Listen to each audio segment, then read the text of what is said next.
자, 오늘은 마태복음 5장 4절 한 절인데요. 우리 짧으니까 한 번 더 본문을 전체가 합독하도록 하겠습니다. 다 같이 시작. 애통하는 자는 복이 있나니 그들이 위로를 받을 것이며. 우리 다시 한번. 애통하는 자는 복이 있나니 그들이 위로를 받을 것이며. 아무리 생각해도 수십 번을 읽어도 이 말만큼 역설에 해당하는 본문은 성경상에 드물 것 같아요. 예를 들면 이 원문대로라면 이렇게 설명이 쓰여져 있는 거죠. 행복하겠다, 슬픔이 가득한 자여. 이런 뜻입니다. 앞뒤가 잘 안 맞죠? 행복하겠다, 슬픔이 가득한 자여, 너는 위로를 받을 것이다. 슬픔과 위로, 애통과 위로, 이것이 과연 오늘 본문에서 어떤 의미를 내포하고 있을까? 그것을 함께 좀 생각해 보도록 하겠습니다. 우선 진정한 성경상의 애통을 위해서 토마스 왓슨이라는 유명한 강해 설교자가 있는데, 그분 책을 보니까 유사품 애통이 있다는 것을 성경상의 몇 가지 신뢰를 통해서 밝히더군요. 그냥 한번 소개를 좀 할까 합니다. 우선 자기절망적인 애통이 있다는 거죠. 이것은 성경에서 또 특별히 오늘 예수님이 말씀하신 이 팔복에서 말하는 애통과는 좀 거리가 멀다는 겁니다. 대표적인 인물로 가룟 유다의 애통입니다. 가룟 유다도 뒤늦게나마 자기가 무슨 짓을 저질렀는지 큰 뼈아픈 고통을 감지하고 그런 자결을 하죠. 이런 애통이 참 많아요. 사회에 보면 자기절망입니다. 이것은 성경에서 말하고자 하는 애통과는 좀 거리가 있다는 거죠. 두 번째 애통은 위선의 눈물입니다. 그리고 이제 성경에서 대표적인 인물을 다윗을 평생 죽이려고 쫓았던 사울을 예를 들었어요. 우리가 사무엘상 그리고 하를 같이 말씀을 통해 배운 기억이 있겠지만, 거의가 왕 사울이 부하 다윗을 추적하는 기록들이 빼곡히 차 있단 말이에요. 그런데 일관된 패턴 하나를 발견할 수가 있습니다. 늘 후회를 해요. 그리고 또 찔찔 짜요. 내가 잘못했다. 그리고 또 격분이 일어나서, 시기 질투가 일어나서 부하 다윗을 향하여 분노를 터뜨리고, 그리고 난 다음에 또 후회의 눈물을 흘립니다. 이것은 철저히 위선의 눈물이죠. 그걸 이제 악어의 눈물이라고도 우리가 표현을 합니다. 세 번째 애통이 있는데, 억지스러운 눈물. 조금 유사하긴 하지만 그 실제적인 성경의 인물로 가인을 뽑았어요. 가인, 동생을 죽였던. 그래서 하나님께서 가인에게 형벌을 가하니까 내 죄가가 너무 중하오니 억지를 부리죠. 억지스러운 슬픔.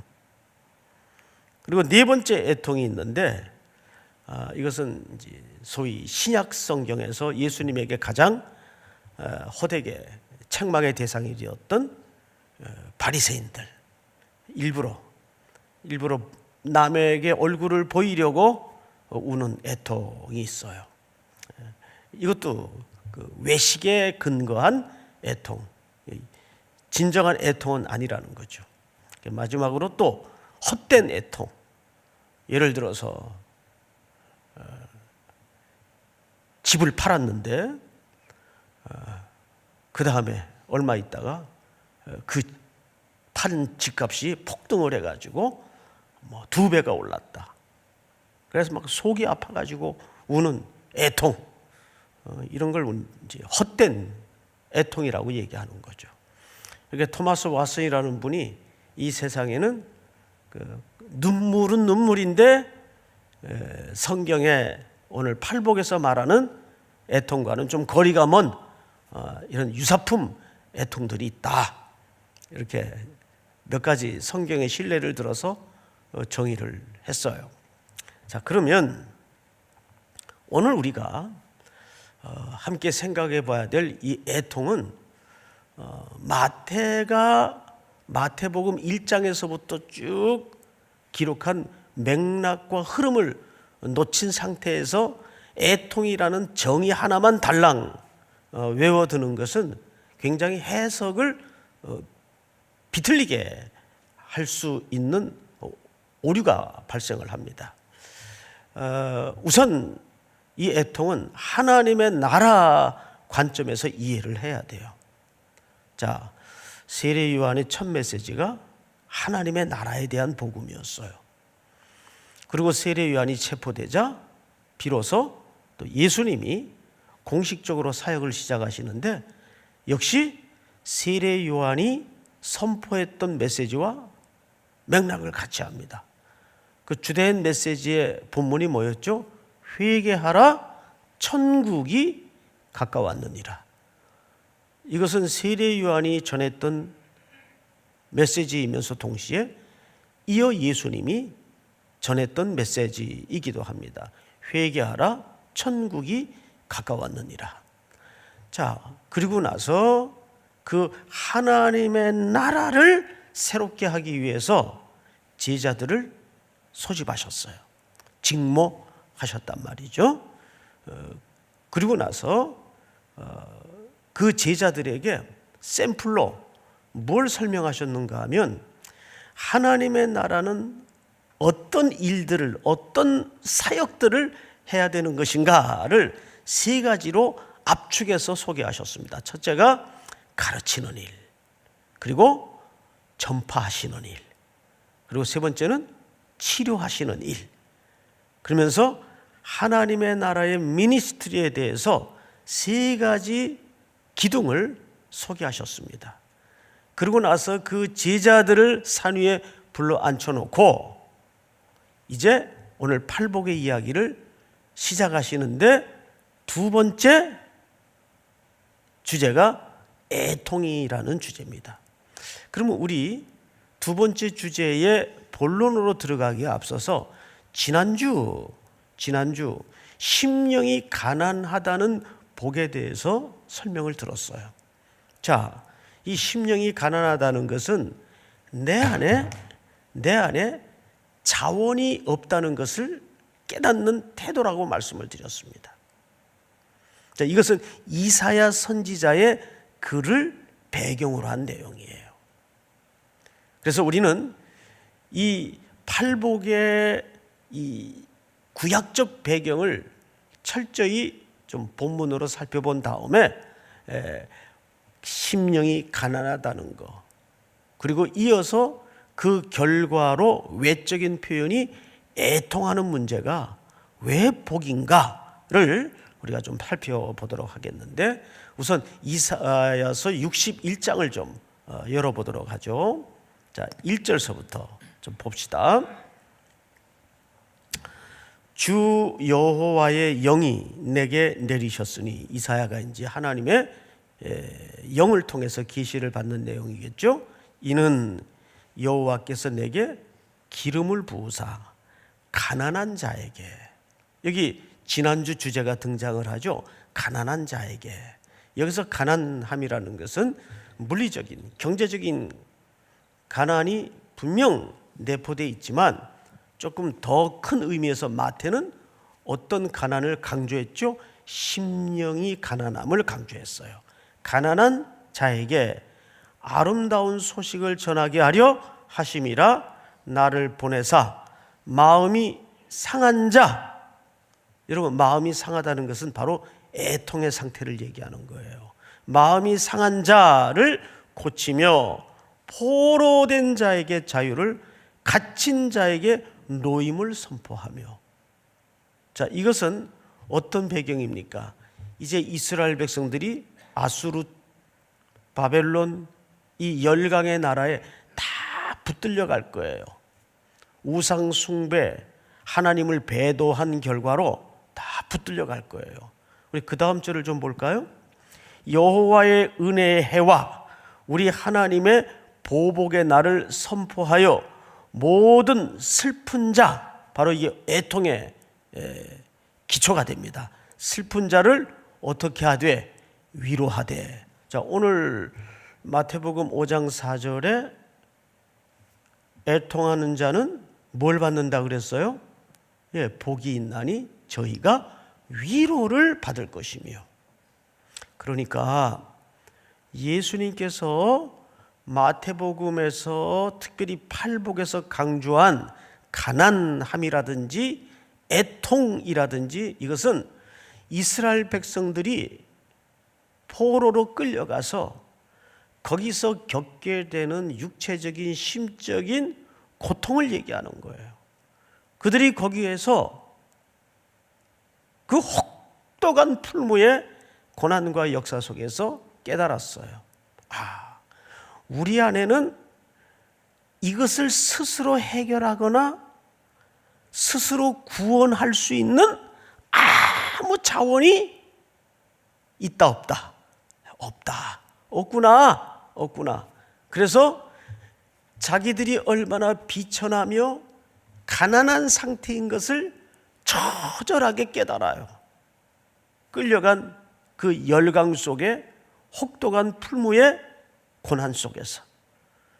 그리고 자기들이 얼마나 안에 의의가 없고 자원이 없고 파산맞은 존재인가를 깨달아요. 그래서 그 깨달음이 어디로 갑니까? 누군가 외부적인 힘의 구원자가 오셔야 되겠구나. 그래서 이 포로들이 그 혹독한 고난 속에서 누구를 대망하게 되죠? 메시아. 우리 민족에게는 메시아가 필요하구나. 우리를 구원할 자가 있어야 되겠구나. 이 어둠을 흩어내고 우리를 이 포로와 억압의 사슬에서 풀어낼 그 메시아가 있어야 되겠구나. 그래서 그 메시아를 향하여 어떤 마음을 가지게 됩니까? 애통하게 돼요. 우리를 살려주세요. 우리를 구원해 주세요. 그것이 오늘 여호와의 은혜의 해와 우리 하나님의 보복의 날을 선포하여 모든 슬픈 자를 어떻게 하되? 위로하되. 할렐루야. 오늘 마태복음 5장의 애통의 가장 신학적인 기초는 이사야의 글 속에서 찾아볼 수가 있어요. 우리가 묶였는데, 포로가 됐는데, 사슬에 칭칭 감겨 있는데 내 안에는 그것을 해결할 능력도 없고 실력도 안 되고 손쓸 어떤 조건이 아무것도 가진 게 없어요. 그래서 자기들의 비천함을 깨닫고 마음속에 슬픔이 가득해. 내 무능함, 내 무능력함, 내 연약함을 직시하면서 애통하게 돼요. 그 애통이 누구를 향하는 시선으로 옮겨지게 됩니까? 하나님, 저희를 좀 살려주세요. 이게 뭐예요? 애통이에요. 여러분, 그래서 제가 어젯밤에 글을 읽다가 1956년 에콰도르 밀림에서 숨진 짐 엘리엇이라는 전능자의 그늘을 그 주인공이죠. 그 부인이 쓴 글이 있어요. 엘리자베스 짐 엘리엇이 쓴 글인데, 그분이 어느 그 잡지에 기고를 한 글입니다. 이런 이야기를 해놔요. 심령이 가난한 자는 얼마나 행복한가? 슬픔을 가진 자는 얼마나 행복한가? 그 무엇도 자신의 권리를 내세우지 않는 자는 얼마나 행복한가? 박해로 고통당하는 자는 얼마나 행복한가? 사람들에게 비방과 부당한 대우와 온갖 종류의 중상을 당하는 자는 얼마나 행복한가? 그러므로 크게 기뻐하라, 매우 기뻐하라. 이런 가르침과 설명이 과연 말이 되는가? 이렇게 질문을 했어요. 그 글 속에. 그런데 그분이 그런 남편의 29살 때 죽은 거예요. 친구 5명과 학교를 졸업하자마자 명문대를 나왔죠. 그리고 에콰도르라는 밀림에 들어가서 얼마 안 있다가 비보가 날아든 겁니다. 그 비보를 온 미국 사람들이 접하고는 그 다음날 조간신문에 대서특필하여 났던 헤드라인이 뭔지 아세요? 이 무슨 불필요한 낭비인가? 이 무슨 불필요한 낭비인가? 그리고 미망인이 된 이 엘리자베스 짐 엘리엇을 기자들이 찾아와서 같은 이야기를 했어요. 그러자 짐 엘리엇 부인이 쓴 글입니다. 그 글 속에 어느 분의 이야기를 인용을 해요. 자넷 어스킨 스튜어트라는 분의 글을 인용을 하는데, 기쁨은 고통의 부재가 아닌 하나님의 임재를 말하는 것이다. 그러니까 기쁨과 위로라는 것은 고통이 사라지거나 슬픔이 치워지는 게 위로가 기쁨이 아니라는 거예요.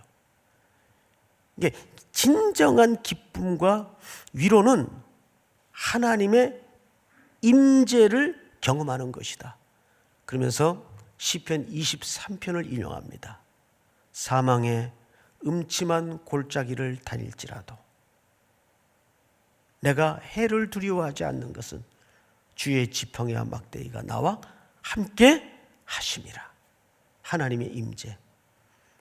남편은 여전히 부재되고 자기는 평생 미망인으로 살아야 되지만 슬픔의 상황은 바뀐 게 없어요. 그러나 그의 영혼 가득히 누구의 임재를 경험하게 되었다는 얘기예요. 그 어느 때보다도 이 촉한 애통과 슬퍼할 수밖에 없는 상황에서 하나님의 임재를 경험하게 되었다는 거예요. 그렇습니다. 애통이라는 주제는 그들이 물론 포로에서 회복이 되고 사슬에서 풀려나고 고향으로 돌아오는 것도 위로일 거예요. 그런데 그들이 그런 지독한 슬픔을 겪어내면서 진짜 그들에게 겪었던 위로가 뭡니까? 하나님의 임재입니다. 사랑하는 성도 여러분, 믿습니까? 하나님의 진정한 위로라는 것은 슬픔이 치워지고 어둠이 거두어지는 것도 위로의 한 부분인 것은 틀림없습니다. 그러나 그런 상황은 우리에게 또 밀려와요. 그렇지 않아요? 또 밀려와요. 그런 과정을 겪어내면서 이 이스라엘 백성들이 진짜 위로를 받은 것은 포로 중에도 흑암 중에도 사망의 음침한 골짜기를 걷고 있는 중에도 전능하신 하나님은 우리와 함께 하셨구나. 이게 뭐예요? 파라클레토스. 그래서 위로라는 말이 파라클레토스, 이 단어를 써요. 늘 나와 함께 하신다. 성령님이 뭐예요? 보혜사, 파라클레토스, 늘 나와 함께 하시는 거예요. 왜 애통하는 자가 복이 있고 왜 애통하는 자가 위로를 받는다고 했을까요?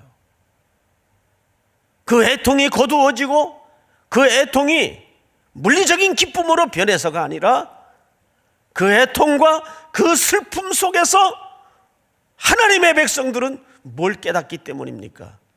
여전히 하나님은 내 슬픔 속에서도, 내 고통 속에서도, 내 혹독한 아픔 속에서도 함께 하신다는 사실을 깨닫는 겁니다.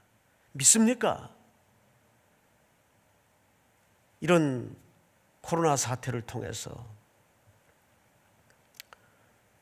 우리는 그 위로를 경험해야 돼요.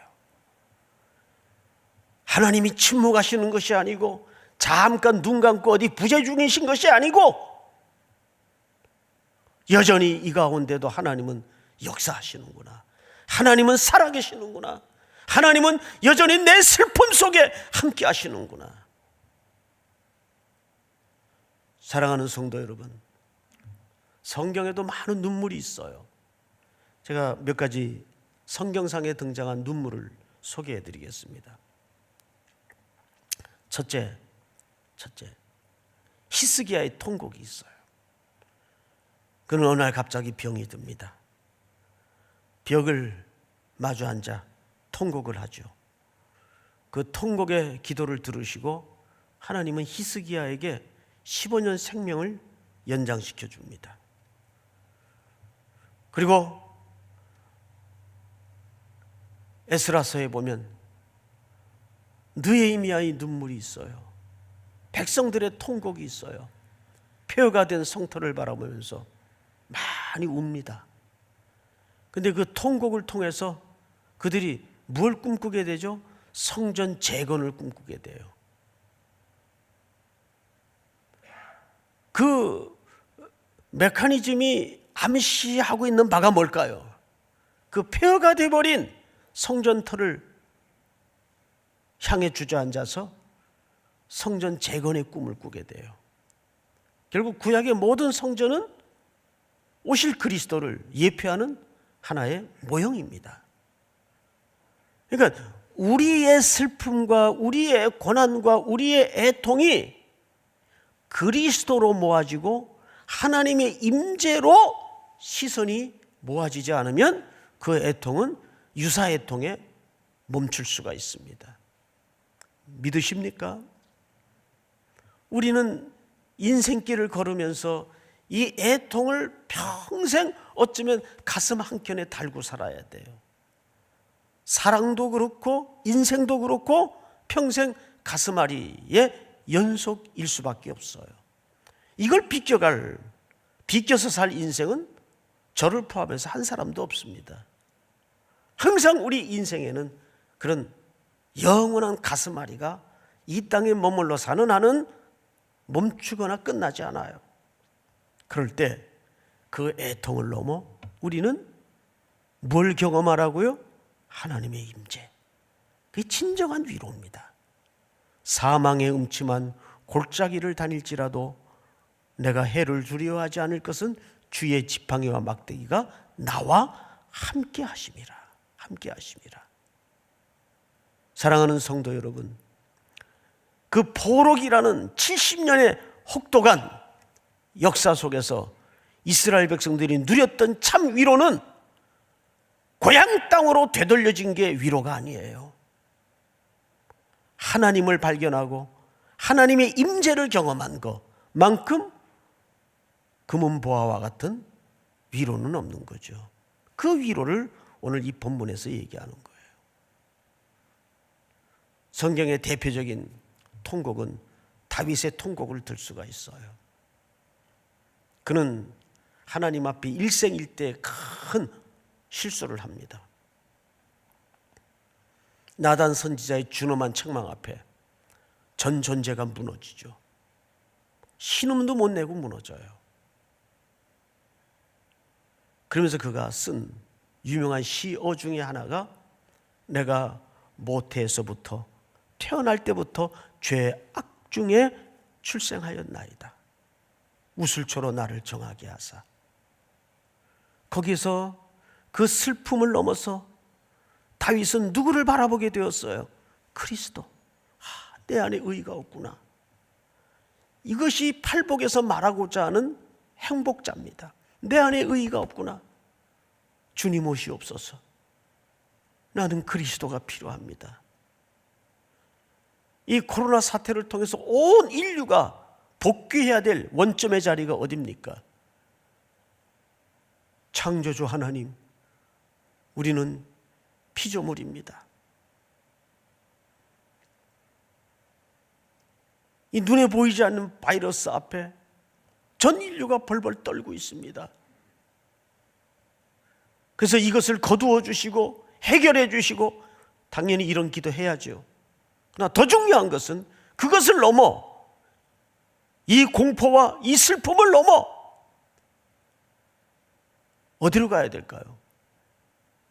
우리는 주님이 필요하며 이 바이러스 사태를 통해서 주님의 임재를 보게 하여 주시옵소서. 그걸 경험하는 일상이 되게 하여 주시옵소서. 너무 모든 게 부요하고 풍족하고 흘러넘치다 보니까 더 이상 하나님이 필요하지 않고 살았습니다. 우리의 죄악을 용서해 주시옵소서. 세상의 모든 것이 넘쳐난다 할지라도 주님 없이는 내 존재가 아무것도 아님을 믿습니다. 여러분, 세월호 사태가 터졌을 때 1년이 가고 2년이 가고 3년이 가니까 사람들의 입에서 공공연하게 이런 소리가 나오더군요. 이제 그만해라. 그만해라. 여러분, 슬픔은 유통기한이 없어요. 그리고 그 유통기한은 타자가 결정하는 게 아니에요. 정말 슬프고 고통당하는 것은 본인 외에는 모르는 겁니다. 타인이 그만해라?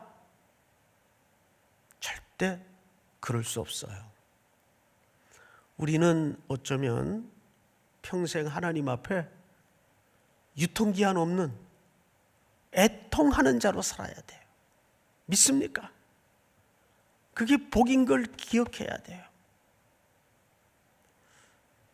오늘도 저는 슬픔이 가득한 자입니다. 저를 긍휼히 여겨주시고 이 슬픔 속에 창조주 하나님과 보혜사 성령님, 임마누엘로 오신 그 예수님의 임재를 절절히 경험하는 복을 누리게 하여 주시옵소서. 그 은혜가 이 한 주간도 여러분들을 살아내게 하는 용기와 근거가 될 수 있기를 주님의 이름으로 축복합니다. 우리 다 일어나십시다. 날마다 숨쉬는 순간마다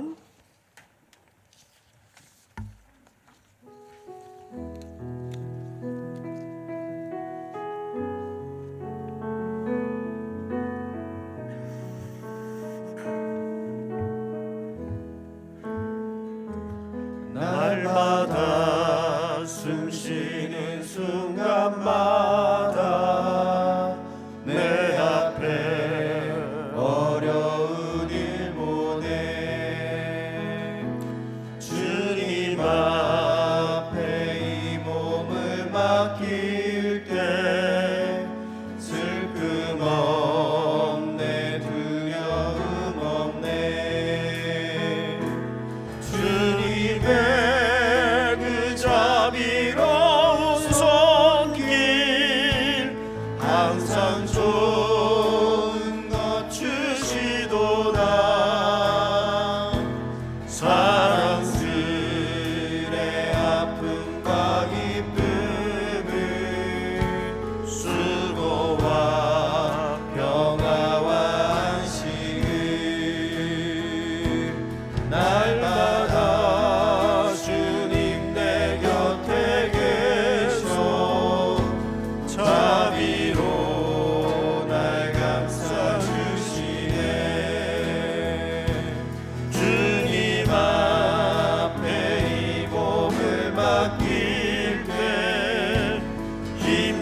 대신에 위로함 주네. 어린 나를 품에 안으시사 항상 평안함 주시도다. 내가 살아 숨을 쉬는 동안 살피신다 약속하셨네.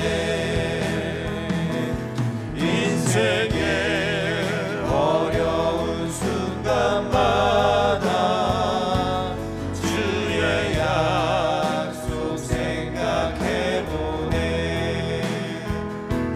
내 맘속에 믿음 잃지 않고 말씀 속에 위로를 얻네. 주님의 노우심 바라보며 모든 어려움 이기도다. 흘러가는 순간순간마다 주님 약속 새겨봅니다. 우리 한번 기도하겠습니다. 우리 계신 그 처소에서 머물러 서 있는 그 자리에서 우리 두 가지를 기도했으면 좋겠어요. 첫째는 애통이 그저 물리적인 눈물을 흘리는 슬픔으로 끝나지 않도록 도우시고, 그 애통함 속에서도 하나님이 부재하지 않으며 임재해 계신다는 사실을 위로로 붙드는 은혜와 복을 누리게 하여 주시옵소서. 또 한 주도 힘겨운 하루를 우리가 살아내야 할 텐데, 그 속에서 주님과 임재하는 걸음걸음을 걷도록 도와주시며, 속히 이 땅에 뿐만 아니라 세계적으로 창궐해 있는 이 전염병이 멈추게 하시고, 고통 속에 있는 환자들에게 주의 보혈로 덮으시자 모든 피조물들이 창조주 하나님께로 돌아오는 귀로의 행렬을 고백하게 하여 주시옵소서. 우리 교회가 이럴 때일수록 움츠러들지 말고 더 적극적으로 하나님을 찾고 기도하는 자리를 사모할 수 있도록 도와주시옵소서. 우리 다 같이 한번 주여 부른 다음에 기도합니다. 주여. 하나님 아버지 감사합니다. 오늘도 복된 아침을 우리 모두